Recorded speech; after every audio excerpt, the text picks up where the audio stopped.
Hi friends, welcome to మన ఇంటి రుచులు. నేను మీకు ఈరోజు గోదావరి జిల్లాల్లో ఎక్కువగా మార్నింగ్ బ్రేక్ఫాస్ట్గా తినే నూకలన్నాన్ని చూపిస్తున్నాను. మీరు ఫస్ట్ టైం కనుక నా ఛానల్ చూస్తున్నట్టయితే సబ్స్క్రైబ్ చేసుకుని పక్కనే ఉన్న బెల్ ఐకాన్ను క్లిక్ చేసి ఆల్ అనే ఆప్షన్లో పెట్టుకోండి. నేను వీడియో పెట్టిన వెంటనే మీకు నోటిఫికేషన్ వస్తుంది. వేడివేడి నూకలన్నంలో వెన్నపూస ఆవకాయ వేసుకుని తింటే చాలా రుచిగా ఉంటుంది. నూకలన్నం తయారు చేసుకోవడానికి 1 కప్పు నూకలు, ఏ కప్పుతో అయితే నూకలు తీసుకున్నామో అదే కప్పుతో 4 కప్పుల వాటర్ అయితే సరిపోతుంది. రుచికి సరిపడా సాల్ట్.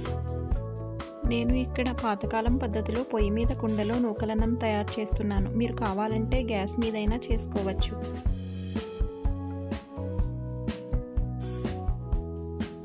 నాలుగు కప్పుల వాటర్ పోసుకుని పొయ్యి మీద పెట్టి మూత పెట్టుకుని బాగా నీళ్లను మరగనివ్వాలి.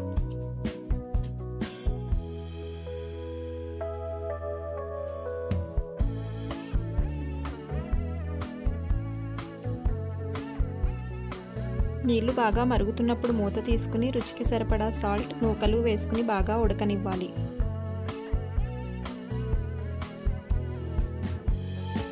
నూకలు వేసుకున్న తర్వాత అడుగున అంటుకోకుండా కదుపుకుని మూత పెట్టి ఉడకనివ్వాలి. మట్టి కుండలో చేసుకునే నూకలన్నం చాలా రుచిగా ఉంటుంది.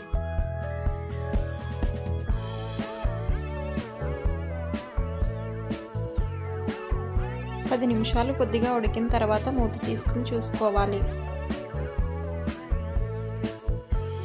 మధ్య మధ్యలో అడుగున అంటుకోకుండా కదుపుతూ ఉండాలి.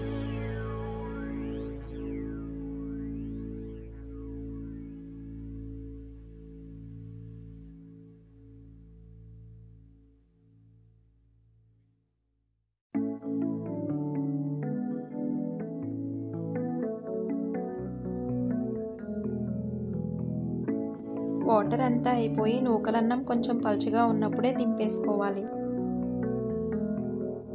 ఎంతో టేస్టీగా ఉండే నూకలన్నం రెడీ అయిపోయింది. వేడివేడి నూకలన్నంలో ఆవకాయ, వెన్నపూస వేసుకుని తింటే చాలా రుచిగా ఉంటుంది.